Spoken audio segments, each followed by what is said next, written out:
تیتر اول امشب: بزرگترین بحران سلامتی برای رئیس جمهوری آمریکا در 40 سال اخیر. درست یک ماه مانده به انتخابات، دونالد ترامپ بستری در بیمارستان. پزشکش اما میگوید حال او بهتر شده. ادامه درگیری‌ها در قره‌باغ و فرود بعضی از راکت‌ها در خاک ایران. ارمنستان و آذربایجان در آستانه رویارویی تمام عیار و تأخیر دوباره در اکران فیلم جدید جیمز باند. حتی مأمور مخفی MI6 هم گرفتار کرونا است. به تیتر اول خوش آمدید.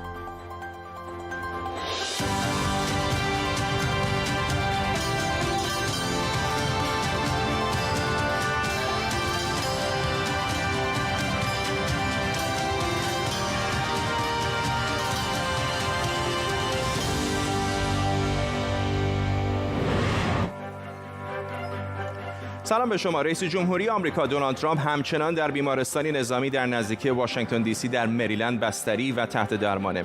خبر ابتلای رئیس جمهوری آمریکا به کرونا کل کشور رو در شوک فرو برده و حتی بازارهای جهانی رو هم متاثر کرده. شان کانلی، پزشک ترامپ، ساعتی پیش گفت حال ترامپ رو به بهبودیه. اونطور که دیروز گزارش شد و بعد از مشاوره با تیم پزشکی ما تصمیم گرفتیم رئیس جمهوری رو به اینجا بیاریم به عنوان یک اقدام پیشگیرانه و احتیاطی برای اینکه بتونیم ایشون رو پیوسته مانیتور کنیم و هر مراقبتی که لازمه ارائه بدیم.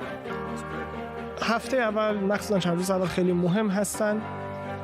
وقتی که کسی مبتلا میشه به این بیماری، در حال حاضر تیم پزشکی بسیار راضی هست از پیشروی و پیشرفتی که رئیس جمهوری داشتن. کمی بینیشون گرفته است، احساس خستگی میکنن و کمی سرفه میکنن که همه داره بهتر میشه.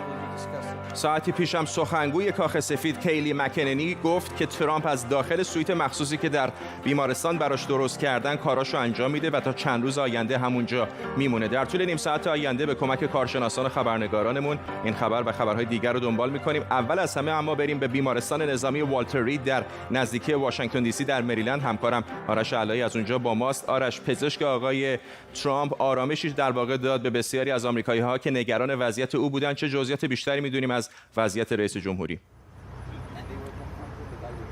همونجور که شما هم صحبت‌های پزشک آقای ترامپ رو پخش کردید، ایشون گفتش که وضعیت آقای ترامپ اونقدر هم بد نیست، یک تب خفیف داره و مقداری بینیش گرفته. اما صحبت‌هایی که کرد سوال‌های بیشتری رو به وجود آورد، به خاطر که دکتر آقای ترامپ گفتش که ایشون 72 ساعته که مبتلا شده به ویروس کرونا، ولی حداقل ما می‌دونیم که آقای ترامپ حدود 36 ساعت پیش تازه در روی توییتر اعلام کرده که ویروس کرونا داره. اگر واقعا همین جوری که دکترش گفته باشه 72 ساعت گذشته از این چیزی که یعنی کاخ سفید میدونسته برای 72 ساعت که آقای ترامپ مبتلا شده به ویروس کرونا، یعنی اون موقع که ایشون 3 روز پیش رفته بود به مینسوتا برای یک گرد همایی بین طرفداران خودش، اون موقع هم کاخ سفید خبر داشته که ایشون کرونا داره و بدون اینکه بخواد توجه کنه ایشون رو فرستاده به در واقع این همایش بسیار بزرگ و بعد از اون هم ایشون رفته به یک همایش دیگر برای اینکه یک همایش به اسم فاندریزر، در واقع برای پول درآوردن برای حزب جمهوری خواه برای انتخابات.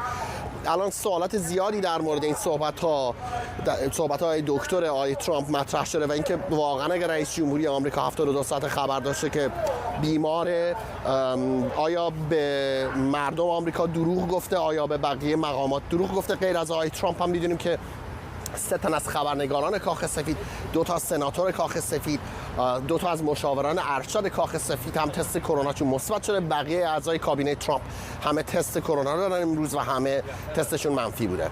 آرش علایی از روبروی بیمارستان والتر رید در مریلند، جایی که دونالد ترامپ رئیس جمهوری آمریکا بستری هست و پشت سر آرش هم طرفداران اون رو می‌بینید. ممنونم از تو. آرش اشاره کرد به برنامه‌های سفر آقای ترامپ. اجازه بدید نگاه مفصل‌تری بندازیم به برنامه‌های سفر و ملاقات‌های رئیس جمهوری آمریکا در این روزهای اخیر.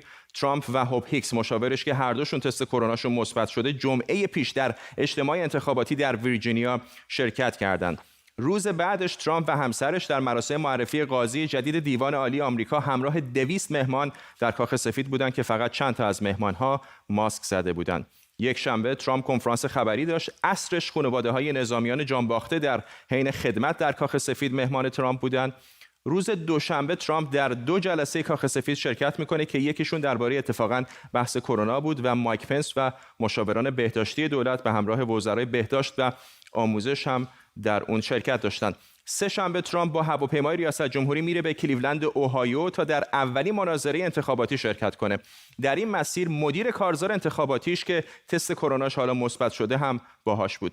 همون شب مناظرش با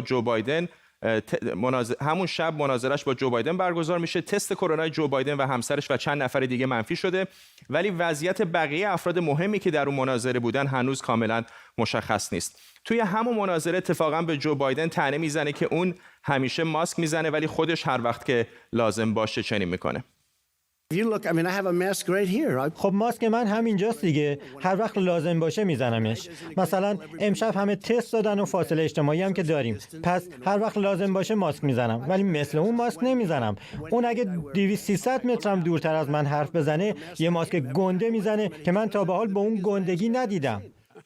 چهارشنبه ترامپ در گردهمایی انتخاباتی با حضور هزاران نفر از هوادارانش در دولت در ایالت مینسوتا شرکت میکنه و همونجا هم ظاهرا حالش اتفاقا بد نبود و اینجوری هم میرقصیده.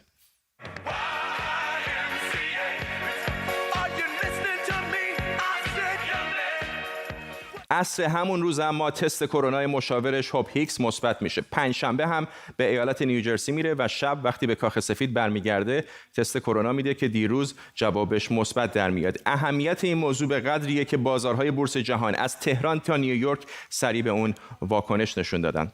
حسن منصور اقتصاددان از بورنموت بریتانیا با ما. آقای منصور، گفتیم تمام بازارها بهش واکنش نشون دادن، اما شاید یک بازار یکم متفاوت بازار بورس تهران بود که برخلاف بازارهای دیگر جهانی واکنشی کم و بیش مثبت داشت. برای قرون سلام. ببینید آقای ترامپ حتی پیش از این ماجرای ابتلای خودشون تمام فشارشون روی بانک مرکزی این بود که این تسهیل مقداری یعنی افزایش پول رو شدیدتر بکنه برای اینکه در دوره انتخابات وضعیت اقتصادی بالا بره، سهام مقدار دارایی مردم افزایش پیدا بکنه که شانس پیروزیشون رو افزایش میده.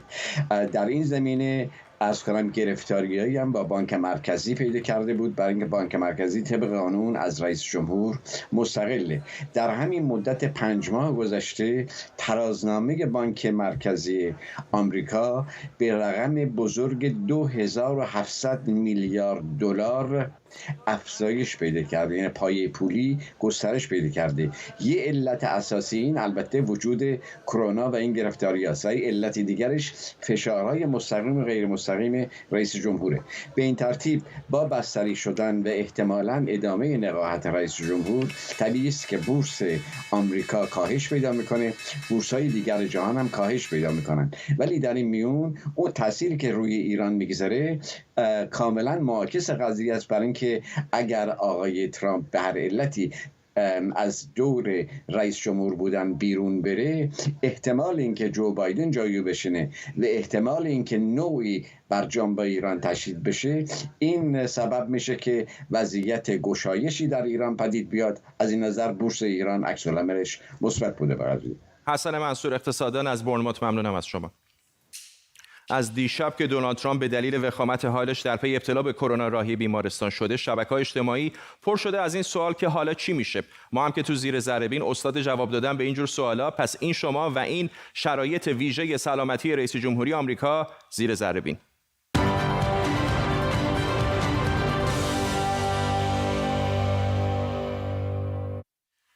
ابتلای دونالد ترامپ به کرونا بزرگترین بحران سلامتی برای یک رئیس جمهوری مستقر در آمریکا از 39 سال پیش به این وره. 10 فروردین سال 1360 وقتی که رونالد ریگان از یک سخنرانی در هتل هیلتون واشنگتن بیرون می اومد، به ضرب گلوله مردی زخمی شد.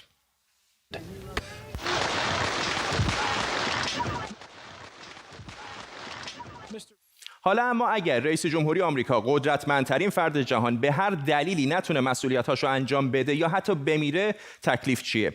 متمم 25 قانون اساسی آمریکا که بعد از ترور جان اف کندی تهیه و تصویب شده، شرایط انتقال قدرت در پی ناتوانی یا مرگ رئیس جمهوری رو مشخص کرده.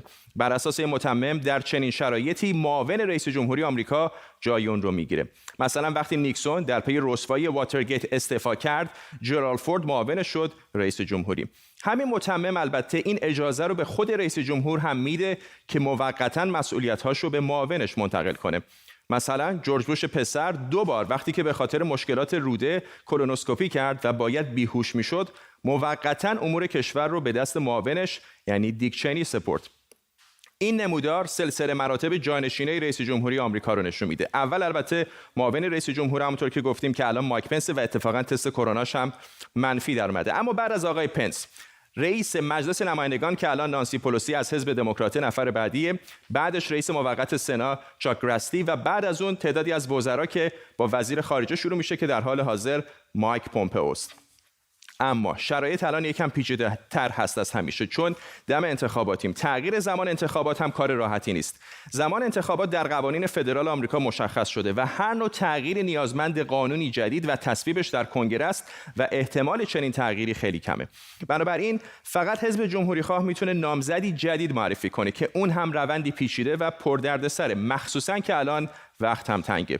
به علاوه خیلی ها از همین حالا پستی رأی دادن و تغییر برگه های رأیگیری تنها 1 ماه مونده به انتخابات هم اگر غیر ممکن نباشه کار آسونی نیست. بنابراین اگر حالا دونالد ترامپ به زودی خوب نشه، ممکنه آمریکا درگیر یک بحران قانون اساسی بشه.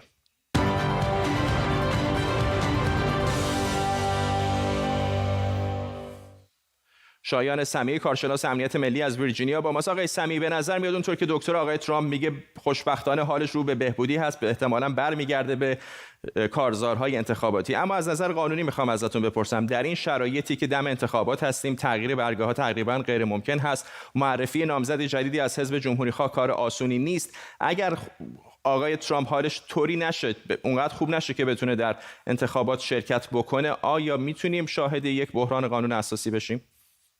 با درود خدمت شما بایستی عرض بکنم بله میتونیم شاهد یک همچین چیزی باشیم، برای اینکه همونجوری که جناب عالی به درستی اشاره فرمودید، معاون آقای ترامپ میتونه جایگزین ایشون باشه در صورتی که برای ایشون اتفاقی بیفته یا خود ایشون مسئولیت‌های ریاست جمهوری رو تفویض بکنه به معاونش. اما در غیر اون صورت و اگر اتفاقی برای ایشون بیفته یا حتی نتونه یا حتی هنوز در بستر بیماری باشه، مسئله برمیگرده به حزب جمهوری خواه و آیا حزب جمهوری خواه معاون ایشون آقای پنس رو انتخاب میکنه یا برای اینکه شانس انتخاباتیشون رو بیشتر بکنن به کسی دیگری روی بیارن. ممنونم از شما. شایان سمیعی، کارشناس امنیت ملی از ویرجینیا با ما. خب موضوع رو از جنبه‌های پزشکی هم بررسی کنیم. آلان توفیقی، پزشک و تحلیلگر مسائل سیاسی از پاریس با ماست. آقای توفیقی، اول در مورد این کوکتلی که در واقع پزشکان آقای ترامپ براش تجویز کردن صحبت بکنیم. میدونیم که چیزی نیستش که مورد تایید FDA بوده باشه. چطور هستش که به رئیس جمهوری آمریکا چنین دارویی رو تزریق میکنن؟ بله، باید این رو به شگفتی‌های آقای ترامپ اضافه کرد. آقای ترامپ عملاً شگفتی ساز بوده از ابتدای ریاست جمهوریش. ببینید داروها معمولاً وقتی تا مرحله 4 یا فاز 4 خودشون رو طی نکرده باشند و مخصوصاً در امریکا مجوز FDA رو نداشته باشند، قابلیت توزیع عمومی ندارن، مگر اینکه به صورت ویژه همینطور که این اتفاق افتاده با استناد به درخواست پزشک و رضایت خود بیمار که حالا اینجا آقای رئیس جمهور بوده این اتفاق افتاده باشه. البته این کوکتل که تولید شرکت ریژنرون هستش یک ترکیبی از 2 تا در واقع آنتیبادی مونوکلونال هستش که از بین هزاران آنتیبادی که تغییرات ژنتیکی در اونها ایجاد شده برای اینکه اون خصوصیات آنتیبادی های فرد بهبود یافته از کرونا رو داشته باشه عملاً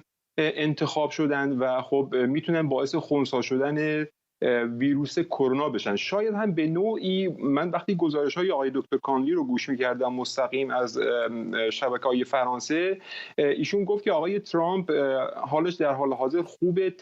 در واقع تنها گزارشی گفت که احتقان بینی داره و یک مقداری خستگی، در حالی که روز قبلش گفته بود یک مقداری تب داره و احتمال داره این بهبودی نسبی تحت تأثیر این داروی رژنکوو 2 باشه. آقای توفیقی، من میخوام ازتون بپرسم، به عنوان خبرنگار گلایه نمی‌کنم اما اطلاعات خیلی زیادی دارن در مورد شرایط پزشکی رئیس جمهوری آمریکا در انظار عمومی منتشر میکنن، اینکه چه دارویی استفاده میکنه، وضعش چیه، کلا این میزان شفافیت هم جالب هست در آمریکا.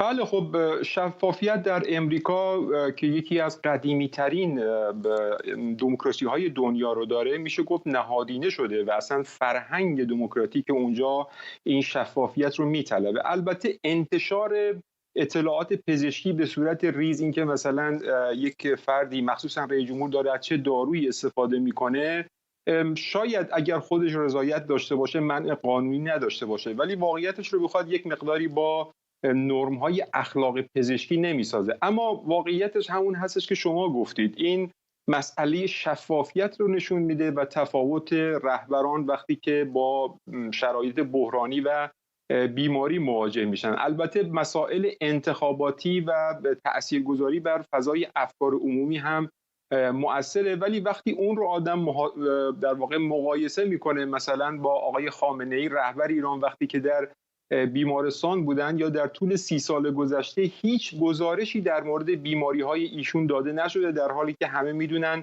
ایشون بیماری‌های متنوعی دارن و همه مسائلی که در مورد ایشون مطرح هست متاسفانه چون شفافیتی از طرف خود سیستم وجود نداره به صورت در واقع مگو و شایع هستش. اما می‌بینیم در کشوری مثل امریکا این قضیه برعکس هستش، چون قدرت به صورت انتخابی هستش و این مردم هستن که تصمیم و انتخاب میکنن. سپاسگزارم از شما. آلان توفیقی از پاریس با ما تصاویری هم که در سمت راست می‌دیدید مربوط است به همین بیمارستان والتر رید در حومه واشنگتن دی سی در ایالت مریلند، جایی که رئیس جمهوری آمریکا بستری هست. در ایران و خبری که ساعتی پیش اعلام شد، استانداری تهران گفته از امروز تمام مراکز فرهنگی آموزشی در تهران تعطیل هستند و برگزاری هر گونه تجمعی هم ممنوعه.